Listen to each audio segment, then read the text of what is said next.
Selamat datang ke episod podcast ini yang dibawakan oleh AGS, Agriculture Global Solutions, rakan kongsi anda untuk amalan perladangan yang lebih baik di Malaysia. Ya, hari ini kita ada satu topik yang saya rasa sangat menarik, sangat relevan untuk semua pekebun kecil sawit.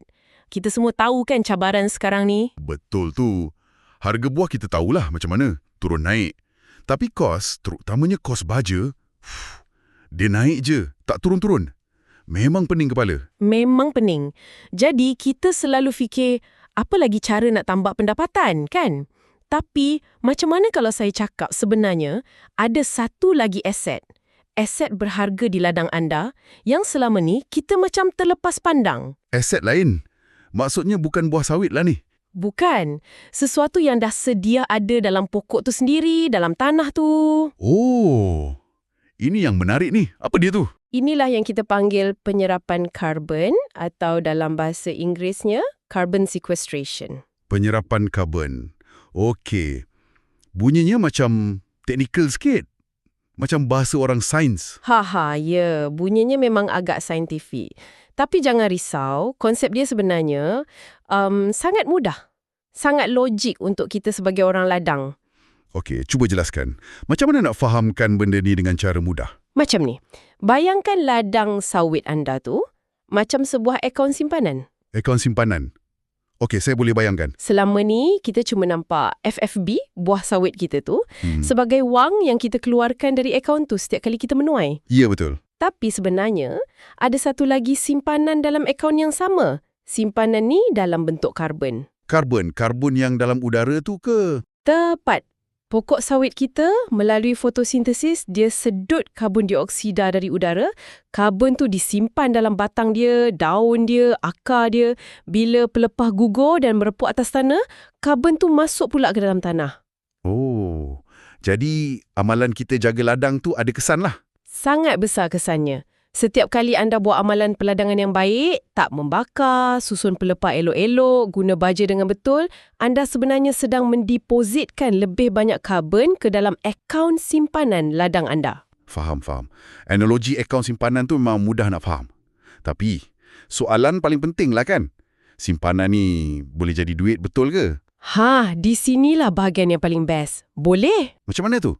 Siapa pula yang nak bayar untuk karbon yang kita simpan ni? Syarikat-syarikat besar di seluruh dunia, syarikat penerbangan, kilang-kilang, mereka ni semua hasilkan banyak pencemaran karbon. Jadi sekarang, mereka di bawah tekanan untuk kurangkan pencemaran tu. Okey, jadi mereka kena bersihkan balik pencemaran mereka. Betul. Salah satu caranya, mereka bayar orang lain macam kita para pekebun untuk tolong serap karbon bagi pihak mereka. Mereka beli benda yang dipanggil kredit karbon. Kredit karbon. Jadi kita yang simpan karbon ni boleh jual kredit tu pada syarikat-syarikat besar ni? Tepat sekali. Satu kredit karbon tu, ia mewakili 1 tan metrik karbon dioksida yang berjaya anda serap dan kunci di ladang anda. 1 tan. Banyak tu. Banyak. Bayangkan satu kereta biasa, kita pandu dari Perlis sampai Johor, patah balik ke Perlis, ulang sekali lagi, jumlah pencemaran karbon dari perjalanan tu lebih kurang 1 tan. Wah, jelas perbandingan tu. Jadi setiap kali kita jana satu kredit, kita macam dah padamkan kesan pencemaran dari perjalanan jauh tu lah ya? Ya, betul. Dan syarikat-syarikat tadi, mereka sanggup bayar untuk servis memadam karbon ni.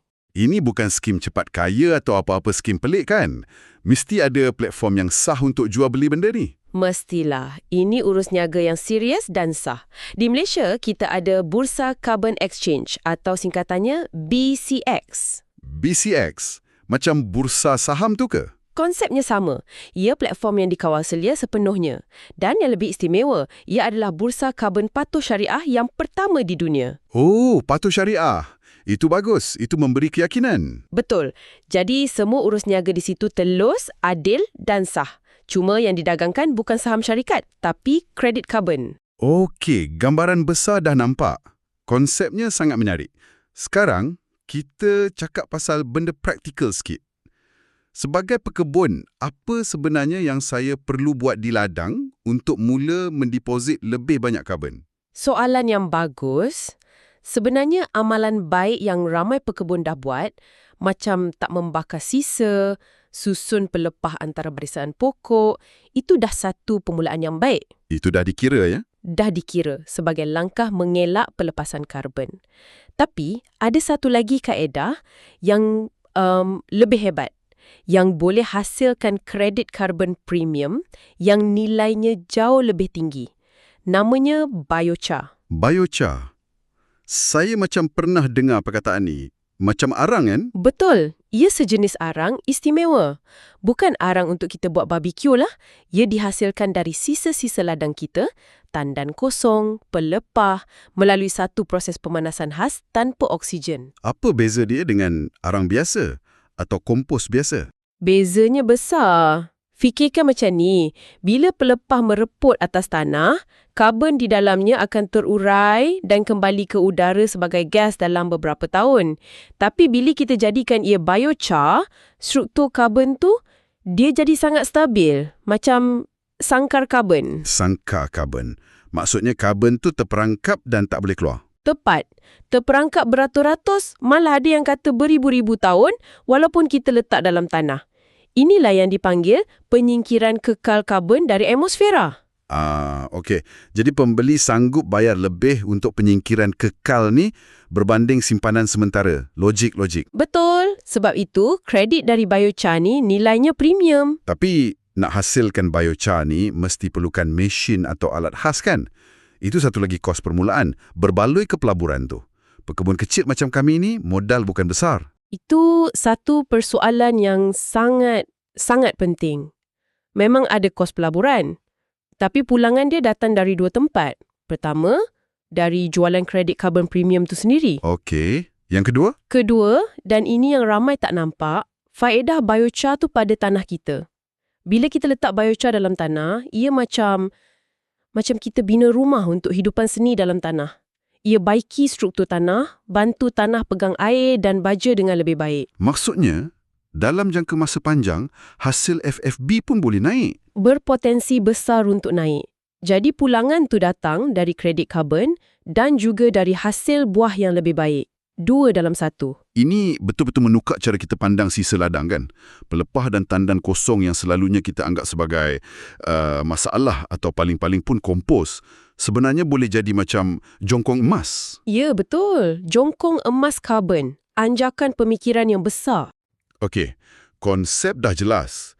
Potensi nampak besar. Tapi mesti ada cabarannya, kan? Takkan semudah itu. Apa halangan sebenar untuk pekebun kecil nak mulakan semua ni? Sudah tentu ada. Dan cabaran terbesar dia boleh diringkaskan dalam 3 huruf. MRV. MRV? Apa tu? Measuring, Reporting and Verifying. Dalam bahasa kita, mengukur, melapor dan mengesah. Okey, bunyinya dah rumit. Boleh terangkan satu-satu. M tu, mengukur. Boleh. M untuk mengukur.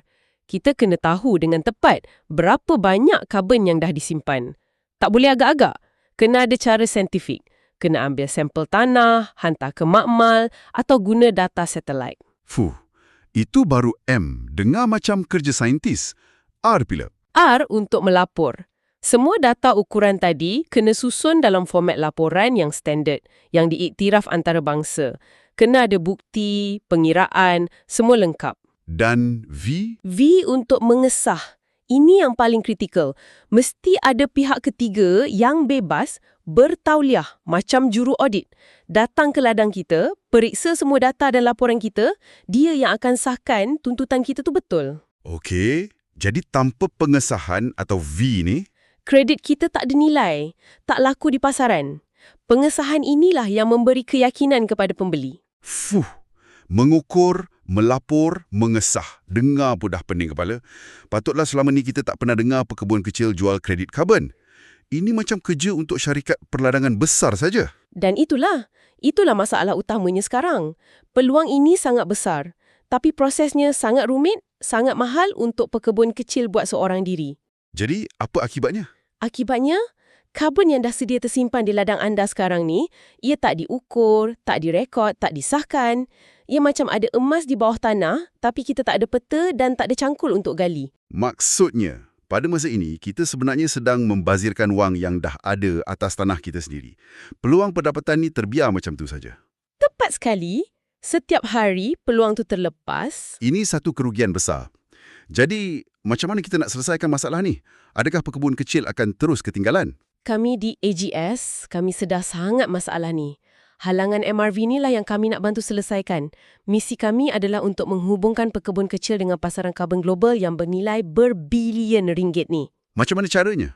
Dengan teknologi. Kami percaya teknologi boleh mudahkan benda yang rumit.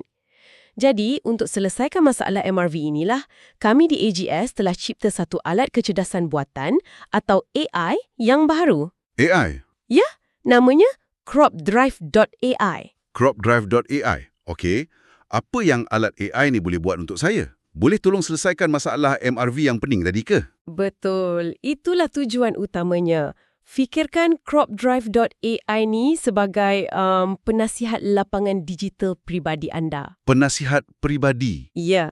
Ia direka khas untuk macam pegang tangan anda langkah demi langkah dalam perjalanan menjana pendapatan karbon ni.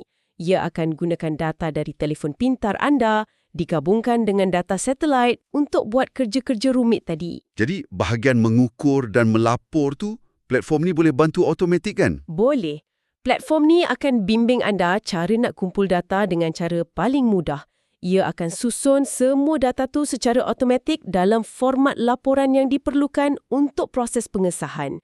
Ia menukar proses yang manual dan rumit kepada sesuatu yang lebih digital dan terurus. Wah, ini bunyi macam penyelesaian yang kita tunggu-tunggu. Jadi, dengan alat macam CropDrive.ai, peluang ini bukan lagi eksklusif untuk syarikat gergasi. Betul! Ia membuka pintu untuk pekebun kecil turut serta. Kalau kita lihat ke depan, adakah pasaran ni sesuatu yang boleh kita harapkan untuk jangka masa panjang atau ia hanya tren sekejap saja? Oh, ini bukan tren. Ini adalah anjakan ekonomi global yang besar. Ratusan syarikat terbesar dunia dah berjanji untuk capai sasaran net zero. Tekanan ke atas mereka sangat tinggi. Mereka terdesak perlukan kredit karbon berkualiti tinggi. Dan sumber terbaik adalah dari ladang-ladang macam kita. Tepat. Sumber dari alam semula jadi yang diuruskan dengan baik adalah yang paling dipercayai. Permintaan ini dijangka akan terus naik, bukan turun, untuk bertahun-tahun akan datang. Pekebun sawit Malaysia berada di kedudukan yang sangat strategik. Jadi bukan sekadar pasal duit tambahan kan? Bila kita buat semua ni, ladang kita jadi lebih sihat, lebih subur. Betul tu. Ia juga menjadikan kita sebahagian daripada penyelesaian global terhadap masalah perubahan iklim.